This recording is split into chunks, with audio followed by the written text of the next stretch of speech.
올해의 반을 보내고 이제 7월이 되었습니다. 7월 5일 주일을 위한 말씀 나눔으로 갇힌 자라는 제목을 붙여봤는데요.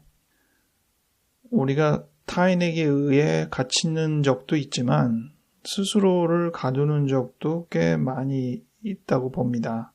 신체적으로도 그렇고 마음도 그렇고 확실하게 갇히는 대표적인 예야 구속되거나 감옥에 수감되는 경우가 그러할 텐데 그 정도는 아니라도 뭔가 제약을 받고 제한을 받을 때 운신의 폭이 좁아지고 심지어는 더 이상 어떻게 못하는 정도로 갇힌 느낌을 갖기도 합니다. 편견과 차별을 받으면 비슷하게 우리의 마음이 위축됩니다. 오물한 개구리라는 표현은 스스로 가두는 느낌은 아니지만 아직 경험적으로 충분히 떨칠 기회를 얻지 못해서 여전히 생각의 흐름이 갇혀있는 상태를 의미하게 됩니다. 편견을 받아서 우리가 갇히는 경우도 있지만 반대로 우리가 편견을 함으로 우리가 우리 스스로를 가두는 일도 꽤 많습니다. 밖에서 문을 닫아서 자기가 갇히는 느낌만큼 자기가 문을 걸어 잠가서 외부와 단절하여 스스로를 가두게 되는 일도 다반사로 많이 있습니다. 은둔형 외톨이라고 표현하는 방식에서도 그렇고 우울 증상에서도 그렇고 은둔을 통해서 스스로를 가두고 외부와 단절합니다. 다양한 심리적인 증상들은 비슷한 식으로 우리를 가두는 역할을 하게 됩니다. 망상과 환각과 같은 정신증 증상도 현실에서 우리를 가두게 되는 기능을 합니다. 물론 증상을 스스로 만들어냈다고 말하기는 어렵겠죠. 증상을 오히려 떨치고 싶어 할 것입니다.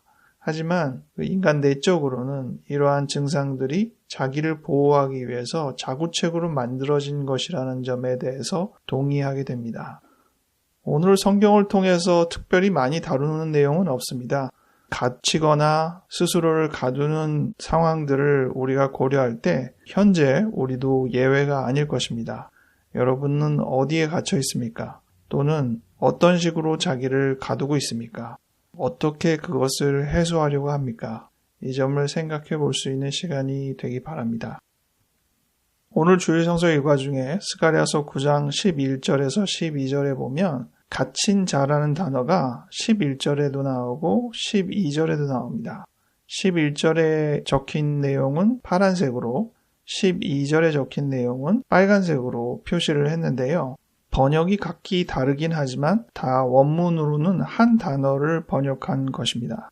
11절에는 너의 갇힌 자들이라는 표현이 있는데요. 여기서 너는 이스라엘 민족을 말합니다. 이스라엘 민족 중에 갇힌 자들. 그리고 12절에는 소망을 품은 갇힌 자들이라는 단어가 나옵니다. 다른 번역으로는 무언가를 그리워하는 포로들.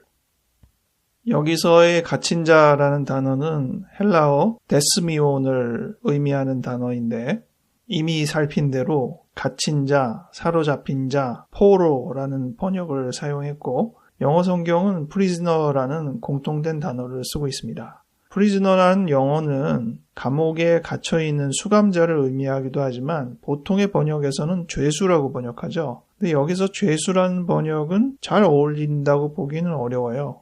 prison, 감옥을 더 의미를 부여할 것이냐, 감옥에 갇히게 된 그 사람의 죄목을 더 중요하게 여길 것이냐에 따라서 수감자라는 표현이 더 적절할지 아니면 죄수라는 표현이 적절할지가 좀 나뉠 것 같습니다.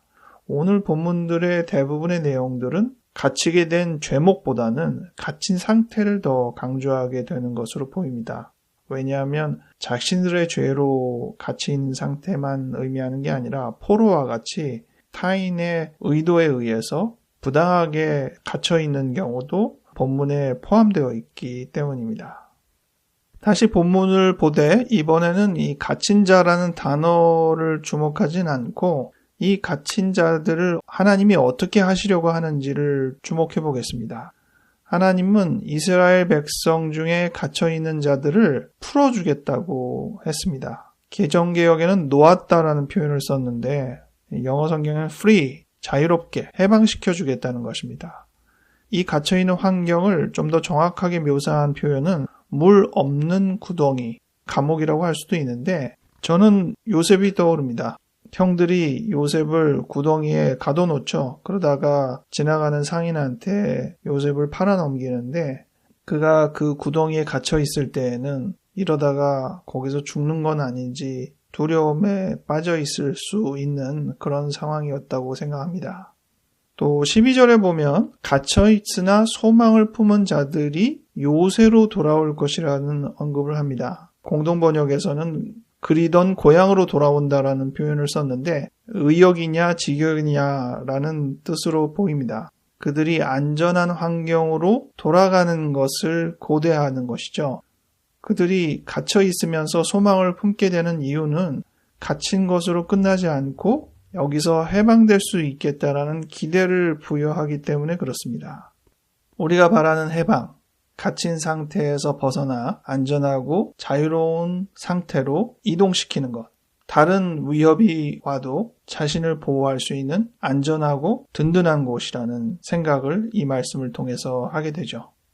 또 한 가지 하나님께서 약속하신 것은 그들이 당한 여러 가지의 어려움을 배나 보상해 주겠다는 약속입니다. Restore twice라고 되어 있는데 갚는다라는 표현을 써서 약간 부정적인 식으로 어감을 느낄 수 있지만 본문은 분명 그들이 갇힌 상태에서 당한 여러 가지 불이익이나 어려움들을 다시 원상태로 복귀시키되 갑절로 훨씬 더 후히 복귀시킨다는 하나님의 약속을 보게 됩니다. 이 구절을 볼 때는 욥이 생각이 나죠.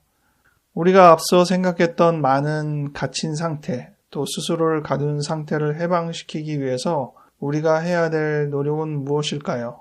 또 우리 스스로 충분히 할 수 없는 것을 해결해 주시는 하나님께 우리가 어떤 것을 기대하고 구해야 할까요? 말씀을 정리하며 예수님께서 본인의 메시아 되심을 인정하기 위해 회당에서 읽은 이사야서 말씀을 생각해 봅니다. 오늘 우리가 이야기한 내용과 흡사한 내용인데 포로된 자에게 자유를, 갇힌 자에게 노임을 선포하는 역할로 하나님의 영을 내리셨다는 겁니다. 예수님은 이 성경 말씀을 읽으시고 이것이 예수 자신에게 이루어진 하나님의 말씀임을 사람들에게 선포하셨습니다. 갇힌 자라는 표현을 스가랴에서는 사로잡힌 자라는 다른 표현도 썼지만 누가복음에서는 눌린 자라는 표현을 쓰기도 했는데 갇혀있는 상태에 대한 다양한 묘사를 다시 생각해 보게 됩니다. 아무쪼록 우리는 우리 스스로 갇혀있음을 자각해야 할 것입니다. 내가 다른 사람을 가두고 있는 만큼 결국 내가 내 스스로를 가두게 되는 것임을 깨달아야 할 것입니다. 많은 심리적인 특성과 증상들이 우리 스스로를 가두고 있음을 인식해야 합니다. 해방을 기대해야 합니다. 희망을 가져야 합니다. 물론 이 모든 노력들은 우리 스스로의 힘으로만 될 수는 없습니다. 우리는 하나님께 우리의 자유를 위해, 해방을 위해 간구하고 기대하고 의지해야 합니다. 기도하겠습니다. 하나님 아버지, 내가 얼마나 어떤 면으로 갇혀 있는지를 진정으로 잘 직면하고 깨달을 수 있게 도와주시옵소서. 자유를 갈망하고 해방을 갈망하는 우리가 되게 도와주시옵소서. 우리 스스로 할 수 없을 때 하나님께서 우리를 풀어주시고 안전한 곳으로 이동시켜 주시고 우리가 누리지 못했던 많은 것들을 복원시켜 주시고 그 이상으로 축복하여 주심을 우리가 기대하고 믿습니다.